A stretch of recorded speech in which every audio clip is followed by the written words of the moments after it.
Redmi சைட்லேருந்து Redmi note 15 அப்படின்றத launch பண்ணதை அப்படியே லைட்டாக சின்னதாக ஒரு சேஞ்சை மட்டும் பண்ணி போக்கோ சைட்லேருந்து வந்து பார்த்தீங்கன்னா நாங்கள் அண்டர் 20Kக்குள்ளேயே விட்றோம்ப்பா அப்படின்னு சொல்லிட்டு ரெட்மி நோட் 15ல வந்து பார்த்தோம்னா பின்னாடி வந்து 108 மெகா பிக்சல் யூஸ் பண்ணியிருந்தாங்க. இங்கே நாங்கள் 50 மெகா பிக்சல் தான் யூஸ் பண்ண போகிறோம் அப்படின்ற மாதிரி கேமரா மட்டும் தான் சேஞ்ச் பண்ணிருக்காங்க. மிச்சப்படி வந்து பார்த்தோம்னா கர்வ் டிஸ்பிளே அது மட்டும் இல்லாமல் வந்து பார்த்தோம்னா லுக்ஸ் வைஸ் அப்படின்னு சொல்லி பார்க்கும்போது வந்து பார்த்தோம்னா இது எங்கேயோ பார்த்தா மாதிரி இருக்கே அப்படின்னு சொல்லி பார்த்தீங்கன்னா கிடையாது, எங்கேயுமே இல்லை. அதே போக்கோ பிராண்ட்லேயே இருக்கக்கூடிய போக்கோடைய X7 சேம் டிசைனில் இருக்க மாதிரி அதே மாதிரி கர்வ் டிஸ்பிளேல அதே மாதிரி கேமரா செட்டப்போட AMOLED டிஸ்பிளேயோட ஃப்ரண்ட்ல ஒரு 20 மெகா பிக்சல் பின்னாடி ஒரு 50 மெகா பிக்சல் 5520 mAhக்கான பேட்டரி, இதை ஃபாஸ்ட் சார்ஜ் பண்ணுறதுக்கு 45 வாட்ஸ்க்கான ஃபாஸ்ட் சார்ஜிங், இதெல்லாம் சேர்த்து போட்டு ஒரு நல்ல டீலாக அண்டர் 20Kக்குள்ளே இதில் இருக்க ப்ராசர் வந்து பார்த்தீங்கன்னா 6 Gen 3 வந்து யூஸ் பண்ணியிருக்காங்க. 6 Gen 4 யூஸ் பண்ணியிருக்கலாம், ஆனால் 6 Gen 3 வந்து யூஸ் பண்ணியிருக்காங்க.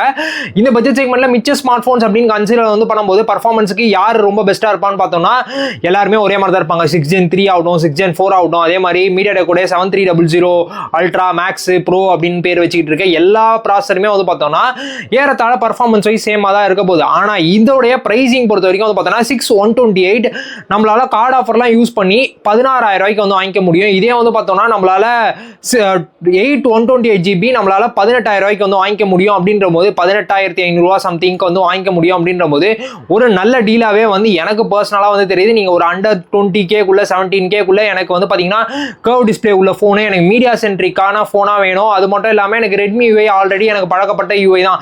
அப்படின்ற போது இந்த ஸ்மார்ட் ஃபோன் வந்து பார்த்தோன்னா போக்கோடைய M8 வந்து பார்த்தோன்னா ஒரு நல்ல டீலாகவே வந்திருக்கும். ஆனால் போக்கோ M7ஓட சக்ஸஸர் இதை சொல்லலாமா அப்படின்றது தெரியல. ஏன்னா போக்கோடைய M7 வந்து பார்த்தோன்னா நம்மளுக்கு 11000 ரூபாய் அந்த மாதிரி பட்ஜெட் செக்மெண்ட்ல தான் இருந்துச்சு. அதுலேருந்து நிறைய அப்கிரேட் பண்ணி இப்போ வந்து பார்த்தோன்னா டிசைன்லேருந்து எல்லாத்தையுமே சேஞ்ச் பண்ணி இவங்களுடைய ப்ரைஸிங்கும் இன்க்ரீஸ் பண்ணியிருக்காங்க. அப்படின்ற போது கொஞ்சம் ஜஸ்டிஃபை பண்ணுற மாதிரி இருக்குது. அதை பற்றி நீங்கள் என்ன நினைக்கிறீங்க? மறக்காம கீழே கமெண்ட்ஸில் சொல்லுங்கள்.